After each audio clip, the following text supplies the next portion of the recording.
Voici donc le corrigé de cette troisième dictée, ce troisième entraînement à la dictée. On commence par un rappel sur la conjugaison du passé simple. Vous avez tendance, à la troisième personne du singulier, à ajouter un T. Or, la terminaison au passé simple troisième personne singulier pour les verbes du premier groupe est A. Donc le dragon s'approcha lentement, s'approcha A et non pas AT. Même chose pour le verbe qui suit, il fixa A et non pas AT. Ses griffes labouraient le sol. Alors voilà le premier homophone grammatical de la dictée. On l'a vu il n'y a pas longtemps. Il est suivi d'un nom, on peut dire une griffe. On hésite donc entre SES et CES. On peut dire que ce sont les siennes. On écrit donc ses griffes SES. Labourait, c'est un verbe conjugué. On voit qu'on trouve une réponse quand on pose la question qui est-ce qui labourait le sol. Ce sont ses griffes. À l'imparfait, sujet pluriel, on écrit donc AIENT. Et on pouvait entendre ces grondements à travers la plaine entière. On pouvait entendre, vous avez tendance ici, c'est une vraie difficulté pour plusieurs d'entre vous, à considérer que on est pluriel. Alors il est vrai que on peut remplacer nous, et donc désigner plusieurs personnes, mais lorsque vous conjuguez, vous classez le pronom on à la troisième personne du singulier, comme il et elle au singulier. On dit on a de la chance. On conjugue donc le verbe au singulier, et on pouvait, il fallait donc l'écrire AIT et non pas AIENT. Entendre ces grondements, encore un homophone grammatical, on voit qu'il est de nouveau suivi d'un nom. On hésite donc entre SES et CES, on peut dire que ce sont les siens, il fallait écrire ces grondements SES. À travers la plaine entière, bon là il manque le mot, c'est pas grave. Menaçant et agressif. Alors voici deux adjectifs qualificatifs, on peut dire je suis menaçant, je suis agressif. Ils sont éloignés du nom auquel se rapportent, ce qui est quand même une difficulté, donc on pose bien la question, qui est-ce qui est menaçant, qui est-ce qui est agressif? Et on cherche dans la phrase la réponse, donc il faut prendre du recul, lire la phrase entièrement. Ses griffes labouraient le sol et on pouvait entendre ses grondements à travers la plaine entière, menaçants et agressifs. Dans la phrase, on voit bien que ce sont ces grondements qui sont menaçants et agressifs.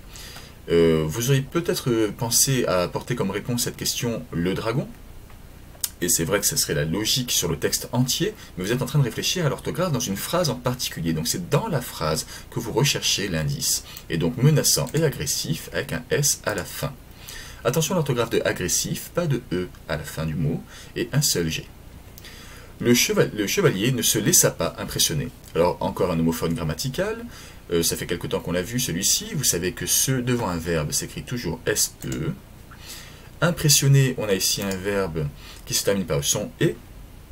On fait donc le test numéro 3 de la dictée commentée, on remplace par un verbe du deuxième ou du troisième groupe. Si c'est de l'infinitif, il faut écrire ER, ça donne. Le chevalier ne se laissa pas mordre, ne se laissa pas prendre, c'est bien de l'infinitif qui nous vient à l'esprit tout de suite, et donc on écrit impressionner ER. Il éperonna sa monture. Alors j'ai choisi cette difficulté plus pour l'orthographe lexicale. Je ne reviens pas sur la conjugaison du passé simple, il éperonna, il faut écrire A, non pas AT à la fin. Mais vous avez dû avoir du mal sur l'orthographe du mot. Alors voilà comment il fallait écrire éperonna, qui est un verbe que vous avez rencontré en début de séquence avec moi. Donc éperonner une monture, c'est frapper le flanc, les flancs du cheval avec les éperons, c'est-à-dire les pièces métalliques qui sont sur les talons du cavalier. Et le double N vous a peut-être posé problème. Alors, gardez à l'esprit que quand le radical est un mot se terminant par N, quand on rajoute un suffixe à la suite, quand on construit un mot à partir de ce radical-là, on double le N. Impressionné, à la base il y a impression, et impressionné, je mets 2 N. Éperonné, à la base il y a éperon, donc éperonné, je mets 2 N également. Le choc fut si violent qu'il tomba par terre. Alors voilà une difficulté lexicale que nous avons déjà rencontrée dans les mots à retenir, vous en souvenez peut-être dans les dictées précédentes. Vous avez tendance à l'écrire en un seul mot, alors c'est vrai que ça existe, on peut dire un parterre de fleurs, c'est une zone fleurie dans un jardin par exemple. Mais quand l'expression signifie au sol, il tomba au sol, cela s'écrit en deux mots sans trait d'union. Tandis que sa lance éclatait en 1000 morceaux. Alors là, beaucoup de personnes ont tendance à mettre un S à la fin de 1000, parce que c'est vrai, 1000 c'est pluriel, ça fait beaucoup, donc le S on a envie de le mettre, mais il n'y a pas d'intérêt à mettre un S, puisque le mot 1000 signale par son sens que c'est pluriel. Inutile de mettre une marque du pluriel pour le signaler du coup. Donc 1000, pas de S, retenez cela, c'est une faute très fréquente.